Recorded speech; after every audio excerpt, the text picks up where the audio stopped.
In 1945, General Douglas MacArthur put a Japanese camp guard named Mutsuhiro Watanabe on a list of the 40 most wanted war criminals in Japan. Watanabe was number 23. He was wanted because prisoners said he beat them, starved them, tortured them, and singled out one American prisoner in particular, Louis Zamperini, the Olympic runner whose survival story became Unbroken. If you know the book, you probably know the ending. Zamperini survives the war. He comes home broken. He finds faith, and years later, he forgives the man who tortured him. The ending is powerful. The record keeps going, because Watanabe was never arrested. He lived freely in Japan. He became wealthy. He gave interviews. He died in 2003. And the question that kept bothering me was simple. How does a man go from number 23 on MacArthur's most wanted list to never standing trial at all? The question is larger than whether Unbroken is a good book. It is. Laura Hillenbrand told the truth about what Zamperini endured. This is about what sits underneath that truth, the part of the record where justice becomes a trade. Laura Hillenbrand is an incredible researcher and an even better writer. And the book has become the dominant American story about what happened to prisoners of war in the Pacific. It's taught in over 1,100 schools across all 50 states, adapted into 2 films. And for most people who read it, the story just works. Zamperini endures. Zamperini survives. Zamperini forgives. You close the book feeling like you've witnessed something real and important about what a person can survive. But I kept getting stuck on the ending. Not the Billy Graham revival, not the Olympic torch in Nagano. It was something simpler than that. Watanabe was number 23 on a list of 40, and that list was drawn up by the Supreme Commander of the Allied Powers. It wasn't a suggestion. It wasn't a memo that got lost in a drawer somewhere. It was a formal directive from the most powerful military authority in the Pacific Theater. And then, nothing happened. Not slowly, not through some bureaucratic accident. Nothing happened because the United States government decided, deliberately and on paper, that it wouldn't. I wanted to understand why, so I kept digging. And the answer, when I finally found it, reframed everything I thought I knew about the book. The policy has a name. Historians call it the reverse course, and it started in 1947 when the American occupation of Japan pivoted hard from justice to utility.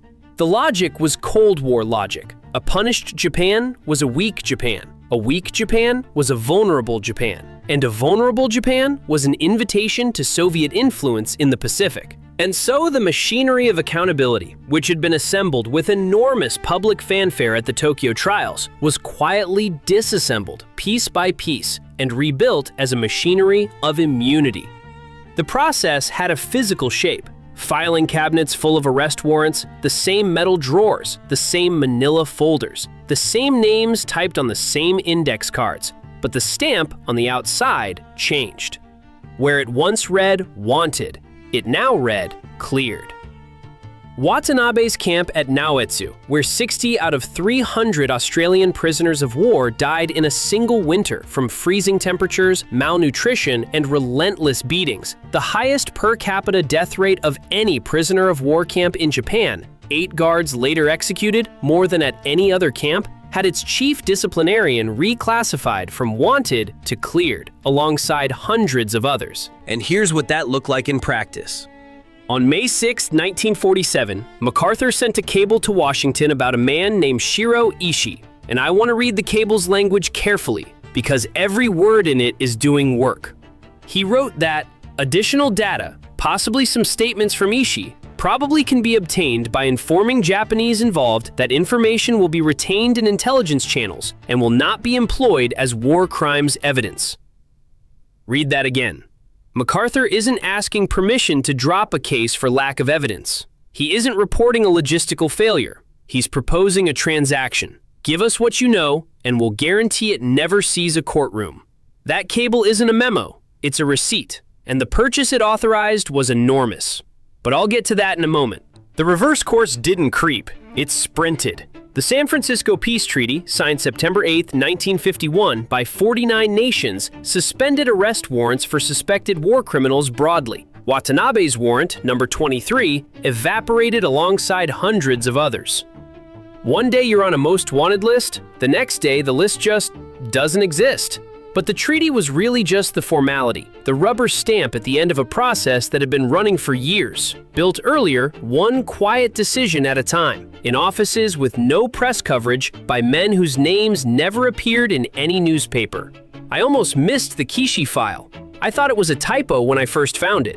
Nobusuke Kishi was arrested as a Class A war criminal suspect and held in Sugamo Prison, Class A, which is the same legal category as Tojo Hideki, the man who ordered the attack on Pearl Harbor. Kishi had been a key economic planner for Japan's wartime empire, overseeing the use of forced labor in Manchuria. And then, on December 24, 1948, Christmas Eve, the day after 7 Class A war criminals were executed by hanging in that same prison, Kishi walked out. Not exonerated, not acquitted after a trial. The paperwork simply stopped. 9 years later, in 1957, Nobusuke Kishi became Prime Minister of Japan. I need you to hold those two facts next to each other. Class A war criminal suspect, Prime Minister. The immunity machine wasn't just protecting minor figures and camp guards, it was manufacturing heads of state. Emperor Hirohito himself, the head of state who'd presided over the entire war, was granted full immunity and allowed to keep his throne because MacArthur decided that a stable Japan required its emperor. And so, the man at the top was untouchable, and everyone below him took the cue. Which brings me to the question that actually kept me up at night. If the immunity machine could protect an emperor and turn a Class A war criminal into a prime minister, what was it willing to do with the doctors? Because immunity for politicians was just the surface of what I found. The real deal, the one that established the template for everything that came after, involved something I genuinely wasn't prepared for. Something I still have trouble thinking about clearly. While the Tokyo trials were publicly prosecuting 28 Class A defendants, with international press coverage and the full appearance of justice being served, MacArthur was privately negotiating a completely separate arrangement. Japan's Biological Warfare Division was called Unit 731, and it had operated a sprawling compound at Pingfang in occupied Manchuria. At that facility, at least 3,000 prisoners were subjected to human experimentation, live vivisection without anesthesia, deliberate infection with plague and cholera and anthrax to study disease progression in real time. Frostbite experiments conducted outdoors in Manchurian winters, where prisoners' limbs were frozen and subjected to varying rewarming methods. Forced pregnancy, followed by weapons testing on the mothers and their children. The prisoners weren't called prisoners. They were called maruta, logs. Their deaths were recorded the way a lumber company records timber output. A person walked in, a number was written down. The number was not a name. There were no survivors from the Pingfang facility. Not one. 3,000 people walked into that compound and none of them walked out. And not a single person who entered Unit 731's experimental wards as a subject lived to describe what happened there. Everything we know comes from the perpetrators. The Soviet Union knew their troops had overrun the facility in August 1945, and in December 1949, they held the Khabarovsk war crimes trials and prosecuted 12 members of Unit 731. The defendants confessed on the stand. The evidence was extensive and specific, and the biological weapons that Unit 731 had developed and deployed are estimated to have caused between 200,000 and 500,000 deaths. 500,000 people killed not in combat, but through the deliberate contamination of water supplies and food and farmland across Chinese cities. Water they drank, rice they ate, soil they farmed. And the United States dismissed the entire proceeding. Communist propaganda, a Soviet show trial, no statement from the State Department, no American investigator dispatched to evaluate the evidence, no follow-up inquiry. The confessions of 12 men were filed under fiction, and the filing was swift and total. I accepted that framing for a long time. Honestly, most people do. You hear Soviet show trial and your brain supplies the rest. Coerced confessions, political theater, unreliable evidence. But then I started asking a simpler question. Why? Why would the United States need those confessions to be illegitimate? What did Washington know about Unit 731 that made 12 men confessing on the stand in Khabarovsk so dangerous? The answer was worse than I expected. The United States government had purchased the records. Dr. Edwin V. Hill at Fort Detrick, after reviewing the data extracted from Ishii's files, wrote in his report that the material was absolutely invaluable and noted it could never have been obtained in the United States because of scruples attached to experiments on humans. I've read that sentence probably 30 times now, and I keep coming back to one word: scruples. Not laws, not the Geneva Convention, not the basic medical oath to do no harm, not human decency, scruples. As if the only thing standing between American researchers and live vivisection was a mild professional discomfort, a social nicety, something you might feel slightly awkward about at a dinner party. The United States paid between 150,000 and 200,000 yen for the data, and then excavated 8,000 slides of human tissue that Ishii had buried in mountainsides and hidden in Buddhist temples across the Japanese countryside. 8,000 glass rectangles, each roughly the size of a playing card, arranged in wooden storage racks, each one containing a stained cross-section of a person who'd been cut open while alive. 60 pages of handwritten reports detailing what had been learned from their deaths. All of it dug out of the earth, packed into crates, and shipped to Maryland. And then the United States hired Shiro Ishii, the man who had ordered all of it, to lecture American officers at Fort Detrick on the practical applications of what his unit had discovered. I need you to sit with that for a second before I keep going. The man who ran a facility where 3,000 people were vivisected, deliberately infected with plague, and frozen to death in outdoor experiments was not prosecuted, was not imprisoned. He was hired. He stood in an American military laboratory in Frederick, Maryland, and taught American military scientists what he'd learned from cutting people open without anesthesia. And the price of that lecture series was immunity. Total, permanent, unconditional immunity for every physician, every officer, every technician who had worked in Unit 731. The most comprehensive biological warfare dataset in history, paid for with the most comprehensive immunity deal in history. And that is why the Khabarovsk trials had to be a show trial. Because if those 12 men were guilty, then the men America was paying and hiring and granting immunity to were also guilty. And if they were guilty, then the deal wasn't intelligence work. It was obstruction of justice on a civilizational scale. Those deaths, the 500,000 killed by Unit 731's weapons, have no memorial. The men responsible have no convictions. The data sits in American military archives, cataloged and indexed, and the deal that put it there was classified for decades. And once the United States established the principle that war crimes data had market value, that atrocities could be monetized if the buyer was powerful enough and the seller had something useful to offer, every other immunity decision became a matter of arithmetic.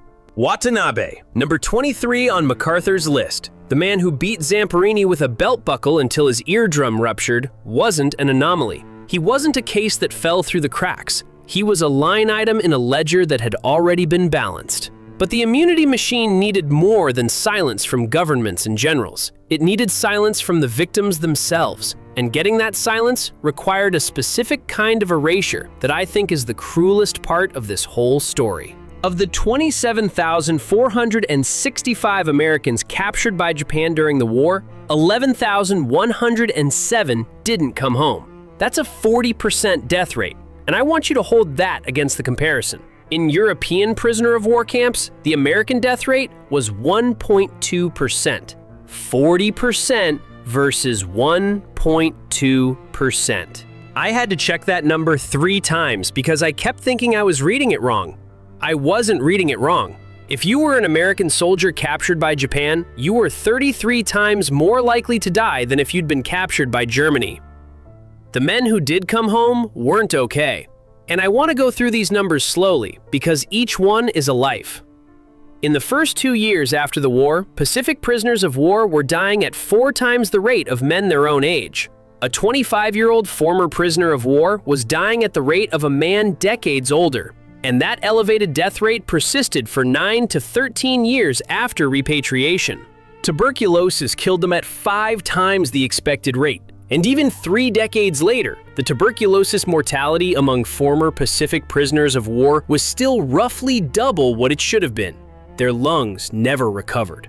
And then there was the drinking. Cirrhosis of the liver, the clinical signature of years of heavy alcohol use, started showing up as a cause of excess death around the 10th follow-up year. A quarter of all Pacific prisoners of war were diagnosed with alcoholism. 1 in 4. Louis Zamperini was drinking heavily by the fall of 1946, less than a year out of captivity, waking up screaming every night, drenched in sweat, caught in dreams where Watanabe was still beating him. He was getting into fights with strangers, explosive and unpredictable. His marriage unraveling, having dreams of going back to Japan and strangling Watanabe with his bare hands. The book tells you all of this. Laura Hillenbrand doesn't flinch from it. What the book doesn't tell you, and what no classroom curriculum built around Unbroken tells you, is that Zamperini's disintegration wasn't personal weakness. It wasn't a character flaw he later overcame through faith. It was a medical outcome. It was the statistically predictable result of what Japanese captivity did to the human body and mind. When these men went to VA hospitals, the doctors didn't know what to call what was happening to them. There was no clinical name for it. Some were given B12 shots. Some were ignored. The men who'd survived Japanese captivity found, as one medical historian put it, nowhere to turn. So here's the question I'd put to you. What does forgiveness mean when the alternative, justice, accountability, even basic medical care, was never on offer? What exactly is a man forgiving when the system that failed him is the same system telling him his healing is a private matter? National Public Radio said it plainly in December 2014, reviewing the Angelina Jolie film. The movie skips over Louis Zamperini's post-war struggles, years of PTSD and alcoholism compressed into a few seconds of text in the film, and the reviewer called it a choice that wreaks havoc with the story's equilibrium. And it does. But it's not a filmmaking choice. It's a cultural choice. And it's the same choice the government made in 1947. The same choice the school curriculum makes today. Compress the damage. Skip the decade of nightmares and bar fights and broken relationships. Accelerate past the years when broken men were expected to quietly reassemble themselves in a country that needed them to be quiet. Get to the redemption. And the redemption, of course, is Billy Graham. The Los Angeles Tent Revival, 1949, the moment Zamperini puts down the bottle and picks up the cross. The book treats it as the emotional climax. Both films build to it, and the curriculum frames it as the lesson: resilience, grace, the human capacity to forgive. But here's the thing I can't stop thinking about. Billy Graham was filling a gap. The conversion wasn't replacing nothing, it was replacing something that should have been there and wasn't. Institutional support. Medical treatment for PTSD, which was barely understood and certainly not treated with anything approaching adequacy in the late 1940s. The basic acknowledgement from the government that what happened to these men wasn't a personal crisis requiring personal salvation, but a systemic failure requiring systemic repair. The government that sent Zamperini to war, that failed to protect him in captivity, that refused to prosecute the man who tortured him, and that built an entire immunity architecture to ensure he'd never see justice. That same government also failed to provide him with adequate care when he came home. Billy Graham stepped into that vacuum, and the narrative of personal redemption that resulted has, for more than 70 years, let the institution off the hook. If the story is about one man's faith, it can't simultaneously be about one government's failure. 85% of Pacific prisoners of war still had PTSD 40 years after the war ended. 40 years, an entire adult lifetime later, and the damage was still there, still measurable, still killing them slowly in ways that polite medical literature files under excess mortality. That's not a population that was treated and healed. That's a population that was filed away. And the filing was deliberate, because the alternative, actually looking at what had been done to these men and asking who was responsible, would have torn open the immunity architecture that the entire post-war alliance depended on. You can't simultaneously mourn what Japan did to American prisoners and celebrate Japan as your most important Pacific ally. So the mourning was skipped. The The prisoners were expected to recover on their own, quietly, in suburban houses with lawns and mailboxes, while the men who tortured them sold insurance and gave magazine interviews. There's one more thing I need you to see, and it's the comparison that made me angriest of all, the one that keeps me up even now when I think I've finished with this material. German doctors who experimented on prisoners were tried at Nuremberg. The doctors' trial ran from December 1946 to August 1947. Full international proceedings, 23 defendants, 7 executed. The Nuremberg Code that emerged from those trials, establishing the requirement of voluntary consent for human experimentation, is taught in every medical school and every law school in the world. It's one of the most important legal documents of the 20th century. Japanese doctors who experimented on prisoners were hired by Fort Detrick. I don't need to explain the asymmetry. You can see it. But let me make it specific, because the specifics are where the machine becomes visible. Germany had denazification programs, systematic purging of former Nazis from public life, from education, from government, from industry. Japan had the reverse course, systematic reintegration of war criminals into public life, into industry, into government. Germany was required to confront its past, memorials, education programs, an entire national vocabulary for the process. Japan received government-sponsored amnesty initiatives with no equivalent institutional reckoning. The Auschwitz commandant Rudolf Haas was captured, tried, and executed in 1947. Mutsuhiro Watanabe, number 23 on MacArthur's most wanted list, became a wealthy insurance executive, owned a $1 million apartment in Tokyo, and lived in comfort until 2003. German war crimes prosecution continued for decades into the 21st century. The last Japanese war criminal walked out of Sugamo prison on May 31, 1958. Every single one of the more than 5,000 Japanese nationals prosecuted for war crimes paroled or released by that date. All of them free. 12 years after the war ended, the ledger was closed. Justice didn't fail. Justice was traded. And once you see the ledger, you can't unsee it. Watanabe gave an interview to a Japanese magazine in 1956. The warrants had been dropped 4 years earlier, when the San Francisco Peace Treaty went into effect, and he was a free man. Had been a free man since 1952, and he knew it. The title he chose for the interview was, "I Do Not Want to Be Judged by America." He didn't deny beating prisoners. He didn't hide from it. He simply didn't believe it required an apology, and he had no reason to. The system that was supposed to hold him accountable had, formally, on paper, decided not to. Impunity is its own kind of message, and Watanabe received it clearly. When CBS finally sat him down in 1998, 42 years later, his explanation was 5 words. "I treated the prisoners strictly as enemies of Japan." Unrepentant. Half a century of it, and the system had given him no reason not to be. That CBS interview happened at the Hotel Okura in Tokyo during the Nagano Winter Olympics, the same Olympics where Louis Zamperini, 81 years old, carried the Olympic torch past the site of the camp where Watanabe had beaten him half a century earlier. CBS producers had staked out Watanabe's apartment and his office until he agreed to meet them at the hotel, and his family came with him. And then, his family stopped the interview.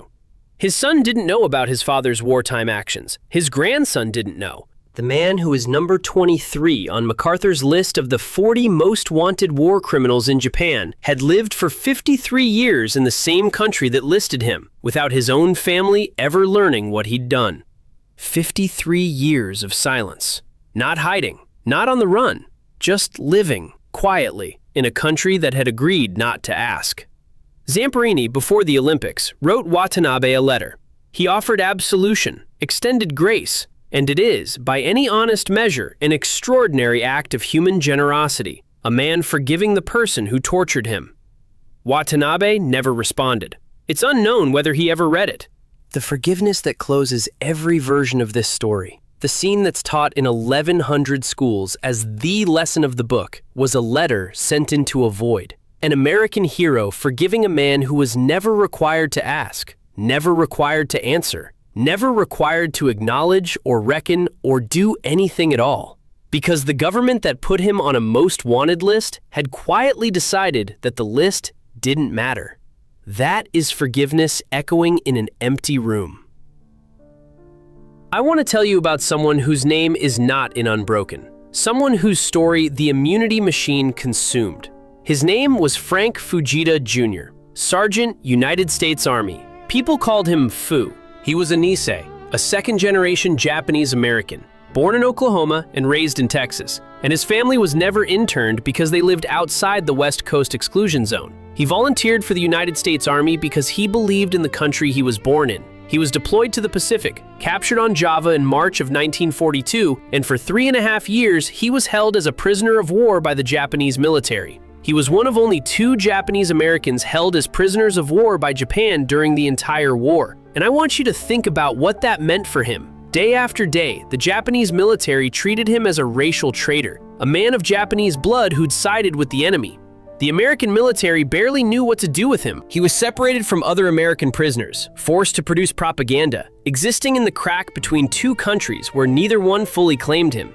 Invisible as a Japanese American in the prisoner of war narrative, because the prisoner of war narrative was about white soldiers from Midwestern towns. Invisible as a prisoner of war in the Japanese American narrative, because that narrative was about internment camps on American soil, not prison camps in Southeast Asia. 2 stories. Neither one had room for him. Fujita kept a secret diary. He hid pages in the walls of the camps where he was held and drew illustrations of what he saw, what was done to him, and to the men around him. After liberation, that diary became crucial evidence in the war crimes trials of his captors, the same trials that the immunity framework was, at that exact moment, gutting from the inside. His words helped convict the men who held him, while the system that accepted his testimony was simultaneously ensuring that the broader machinery of accountability would collapse. He came home. He survived. He lived. In 1993, more than 48 years after his liberation, he published his memoir, Fu, a Japanese-American prisoner of the rising sun, published by the University of North Texas Press. He died on December 11, 1996. 2 years before Zamperini carried the torch in Nagano, Fujita's story was never optioned for a film. There's no Fujita curriculum in 1,100 schools. No Angelina Jolie adaptation. His book is out of print. You can sometimes find a used copy online for $30 or $40, if you know to look.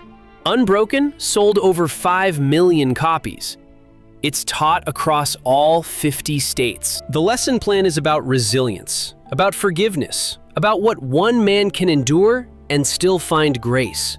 And the lesson plan doesn't mention the reverse course. It doesn't mention Unit 731.